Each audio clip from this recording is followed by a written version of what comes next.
안녕하십니까. 데이터베이스 트랜잭션 팩트 수업 진행할 모던 에자일 로기 박성입니다. 시작하겠습니다. 자, 목차입니다. 우선 트랜잭션이 어떤 개념인지 먼저 알아보고 이 트랜잭션이 가지는 엑시드 특성에 대해 알아본 다음 커밋과 롤백을 통해 트랜잭션이 어떤 과정으로 이루어지고 마지막으로 트랜잭션의 고립 레벨에 대해서 알아본 다음 정리하도록 하겠습니다. 트랜잭션이 어떤 개념인지 알아보도록 하겠습니다. 트랜잭션이란 데이터베이스의 데이터에 접근하는 작업의 단위를 이르는 말입니다. 이 말이 조금 이해 어려울 수도 있는데 일단 자세한 사항은 후에 예시를 보면서 이해해 보도록 하겠습니다. 특징으로는 SQL 명령어의 집합입니다. 여러 개의 작업을 하나의 트랜잭션이라는 개념 안에 묶어두는 일이고요. 그래서 작업을 묶는 단위, 트랜잭션 1개, 2개, 3개 이렇게 나누기도 합니다. 그리고 제일 큰 특징이 작업을 끝내지 않으면 시작도 하지 않습니다. 이건 후에 특성 중에 원자성이라는 말로도 설명이 되는데 트랜잭션을 성공하지 못할 것 같으면 아예 시작하지 않는 것이 트랜잭션의 가장 큰 특징입니다. 그래서 엑시드 특성에 대해서 알아보겠습니다. 엑시드란 말은 트랜잭션이 가지는 4개의 특성의 앞글자만을 따서 만든 말입니다. 그래서 A는 원자성, C는 일관성, I는 고립성, D는 지속성을 의미합니다. 하나씩 설명드리자면 원자성, 아까 말씀드렸죠. 트랜잭션은 더 이상 나눌 수 없는 가장 작은 단위여야 합니다. 그래서 중간에 끊기는 일 없이 성공 혹은 실패로만 나누어져야 하고 일관성은 트랜잭션이 성공을 하고 데이터베이스를 변화시킨 다음에도 데이터베이스는 그대로 유효하여야 한다. 절대로 고장나서는 안 된다. 뭐 그런 이야기고요. 고립성은 하나의 트랜잭션과 그 다른 트랜잭션 간에 서로의 간섭이 없어야 한다. 서로 고립된, 독립된 존재여야 한다라는 이야기입니다. 마지막으로 지속성은 트랜잭션이 성공한 후 그 트랜잭션을 했다는 기록, 즉 로그가 끝까지 남아있어야 한다는 뜻입니다. 이 중에서 일관성과 고립성에 의해 후에 설명할 트랜잭션 고립 레벨에 대해서 더 세분화되게 됩니다. 그건 이따가 알아보도록 하고 우선 예시를 들어보겠습니다. 트랜잭션을 설명할 때 가장 많이 드는 예시가 바로 이 송금에 관한 예시입니다. A가 B에게 커피값 1,500원을 송금한다는 상황을 가정해 보도록 하겠습니다. 하는 작업은 이 송금을 한다라는 하나의 작업이지만 이 중에서는 3개의 명령어로 이루어져 있습니다. 우선 A가 B에게 보내는 상황이기 때문에 A에게 1,500원이 있는지 먼저 A의 잔액을 줘야 합니다. 그런 다음 1,500원이 넘는 잔액이 남아있다면 A의 계좌에서 1,500원을 차감하고 B의 계좌에서 1,500원을 증가시킵니다. 이렇게 3개의 SQL 명령어가 있지만 하나의 트랜잭션으로 묶게 되는 겁니다. 여기서 원자성의 특성을 살펴보자면 이 3개의 작업을 각각 하나의 트랜잭션으로 나누게 된다면 발생하는 문제가 좀 심각합니다.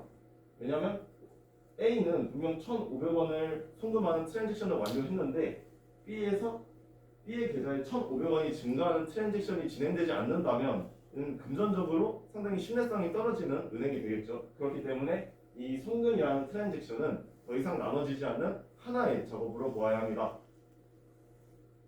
여기 트랜잭션의 예시를 들어보았습니다. 그리고 커밋과 롤백을 통해 트랜잭션 과정에 대해서 살펴보도록 하겠습니다. 트랜잭션이 우선 시작을 하면 가지고 있는 SQL 명령문들을 실행하는 활동 상태에 놓이게 됩니다. 그래서 이 SQL 명령어를 실행하는 결과는 2가지가 있겠죠. 성공하거나 실패를 합니다. 우선 성공하게 되면 부분적 완료 상태가 되는데 여기서 말씀드리는 부분적 완료라는 상태는 가지고 있는 SQL 명령어 중에 일부만 성공한 게 아닌 4개 중에 2개만 성공한 게 아닌 4개 전부 완료했지만 아직 커밋 되지 않은 상태를 말하고 있는 겁니다. 그렇기 때문에 부분적 완료 상태가 되면 커밋 명령어를 통해 완료 상태가 돼서 트랜지션을 종료하고요. 활동 상태에서 오류가 발생해 실패 상태로 갔을 경우 롤백이라는 작업을 통해 철회 상태로 돌아가게 됩니다. 그래서 이 커밋과 롤백이 무엇이냐 하면 커밋은 작업이 오류 없이 성공을 했고 이 성공 내용을 데이터베이스에 반영하는 것이 커밋 작업입니다. 저희 GitHub 활용할 때도 커밋 작업을 자주 하죠. 저희가 작성한 코드를 반영한다. 똑같이 작업의 내용을 반영한다. 그렇게 알아주시면 되겠습니다. 그리고 롤백입니다. 롤백은 뒤로 다시 돌아간다는 뜻이고요. 작업 중에 오류가 발생했기 때문에 초기 상태로 돌아간다. 아까 원자성에 대해서 다시 이야기가 나와야 될 것 같은데 작업이 실패했으니 이 작업은 반영되지 않아야 하기 때문에 초기 상태로 되돌아가는 작업이 롤백입니다. 여기서 한 가지 개념을 더 짚고 넘어가고 싶은데 세이브 포인트라는 개념입니다. 똑같이 트랜잭션 진행 중에 오류가 발생했을 때 일어나는 작업이고요. 롤백이랑은 다르게 초기 상태로 돌아가는 게 아닌 지정된 상태로 돌아가게 됩니다. 이 지정된 상태는 작업자가 임의로 지정을 할 수가 있고 초기로 되돌아갈 필요가 없고 중간에서 시작할 수도 있겠다 싶을 때 이렇게 지정을 하고 사용자의 역량에 따라 사용하면 되겠습니다. 그리고 이제 고립 수준에 대해서 얘기하도록 하겠습니다. 이 부분이 좀 어려웠는데 우선 고립 레벨은 아까 말씀드렸던 일관성과 고립성 때문에 나타나게 되는 레벨이고요. 같은 데이터에 접근하는 트랜잭션 간의 간섭 허용 수준입니다. 아까 고립성에 의하면 다른 트랜잭션은 서로 간섭을 하지 말아야 되지만 이렇게 같은 데이터를 동시에 접근해야 하는 경우에는 어쩔 수 없이 간섭이 생길 수밖에 없습니다. 그렇기 때문에 이 간섭을 어느 수준까지 허용을 하느냐 이에 대한 기준을 나눠놓은 게 고립 레벨입니다. 고립 레벨은 총 4가지 단계로 이루어져 있으나 맨 처음과 맨 마지막 레벨은 너무나도 극단적이기 때문에 잘 사용하지 않습니다. 그리고 아래 보이는 이 3가지 부정한 문제가 일어날 수 있는데 여기서 헷갈리는 부분은 여기 보시면 더티 리드는 리드 언커미티드 레벨에서 일어날 수 있는 문제라고 되어 있는데 그렇다고 논 리피터블 리드나 팬텀 리드가 리드 언커미티드 레벨에서 일어나지 않느냐는 아닙니다. 모두 일어날 수 있지만 이렇게 작성한 이유는 리드 언커미티드 다음 레벨인 리드 커미티드 레벨에서 이 더티 리드 문제를 해결했기 때문에 이런 식으로 선행적으로 작성을 하였고요. 좀 더 앞으로 나아갈수록 시리얼라이저블 레벨이 될수록 고립성이 높아지지만 동시성이 낮아지기 때문에 성능이 떨어지게 됩니다. 그러면 리드 언커미티드 레벨부터 설명드리도록 하겠습니다. 리드 언커미티드 레벨은 같은 데이터를 조회하고 있다면 누가 어떤 트랜잭션이 작업을 하고 있다 한들 관계없이 조회가 가능합니다. 딱 봐도 고립성은 없고 동시성이 매우 강조되었기 때문에 여러 문제가 일어날 수 있을 것 같은데 가장 대표적인 문제가 더티 리드 문제입니다. 지금 보시면 A 트랜잭션이 이번에 만 나이로 바뀌기도 해서 나이 데이터베이스를 수정한다고 가정했을 때 23살을 22살로 변경하는 작업을 했습니다. 그런데 23살에서 22살이 되는지 1살이 되는지 헷갈려서 다시 23살로 롤백을 했습니다. 그럼 결국 데이터베이스에는 변화가 없는데 도중에 B 트랜잭션이 나이를 셀렉트, 조회하게 되면 22살이라는 잘못된 정보를 가져오게 됩니다. 이렇게 다른 트랜잭션이 작업을 진행 중에 조회를 하게 된다면 잘못된 정보를 가져오게 되는 더티리드 오류가 발생하게 되는데요. 이 오류를 고치기 위한 방법이 바로 리드 커미티드 레벨입니다. 리드 커미티드 레벨에서는 어떤 트랜잭션이 데이터를 수정하기 전에 데이터를 언두 영역에 백업을 해둡니다. 그래서 A 트랜잭션 작업이 끝날 때까지 다른 다른 트랜잭션들이 접근을 할 때는 이 언두 영역에 있는 데이터에 접근을 하게 됩니다. 이러면 더티 리드 문제는 해결이 되었죠. A 트랜잭션이 끝나기 전까지는 언두 영역에 있는 바뀌지 않은 정확한 데이터를 가져오게 됩니다. 그런데 여기서도 한 가지 문제가 더 발생할 수 있습니다. 바로 non repeated live입니다.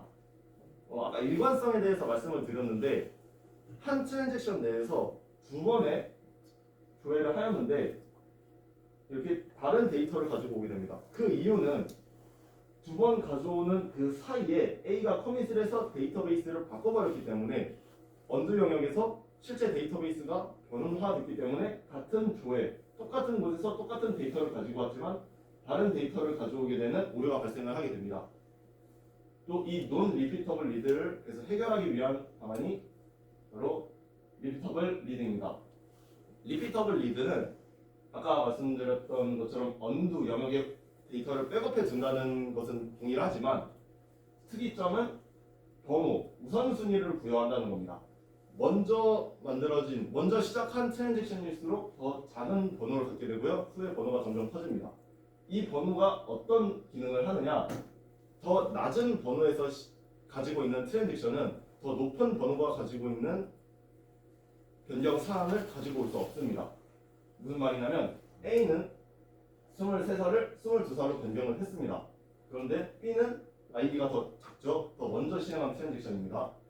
두 번의 셀렉트를 가져오는데 A가 변경 사항을 커밋을 하고 그 후에 23살이라는 데이터를 가져오게 됩니다. 시점이 커밋이 먼저고 조회가 나중임에도 불구하고 변경되지 않은 언두 영역에 있는 데이터를 가져오게 된다는 말씀입니다. 여기까지 리피터블 리드에 대해서 알아보았고 여기서도 문제가 하나 더 일어날 수 있습니다. 팬텀 리드인데요. 팬텀은 유령이라는 뜻입니다. 그렇기 때문에 없던 데이터가 생기거나 있던 데이터가 삭제되는 현상을 말하는데 이 문제가 일어나게 되는 이유는 딜리트 명령어와 인서트 명령어 있는 데이터를 삭제하거나 추가하는 명령어는 언두 영역에 즉시 반영이 되기 때문에 이러한 문제가 일어납니다. 그래서 또 이 문제를 해결하기 위해서는 아무튼 이 고립 수준까지 올라오게 되는데 아까 말씀드렸듯이 가장 극단적인 고립입니다. 어떠한 기능이냐면 A 트랜잭션이 이 해당 데이터에 접근하고 있으면 이 데이터에는 다른 어떤 트랜잭션도 접근할 수 없습니다. 한 데이터에 대해서는 한 트랜잭션만 진행돼야 하기 때문에 다른 트랜잭션이 접근을 하면 거부하게 되는 거죠. 그렇기 때문에 동시성이 굉장히 떨어지고 한 번에 하나의 작업만 처리해야 하다 보니 성능이 떨어지게 됩니다. 속도가 느려집니다. 여기까지 4개의 트랜잭션 레벨을 알아보았습니다. 이상이고요. 감사합니다.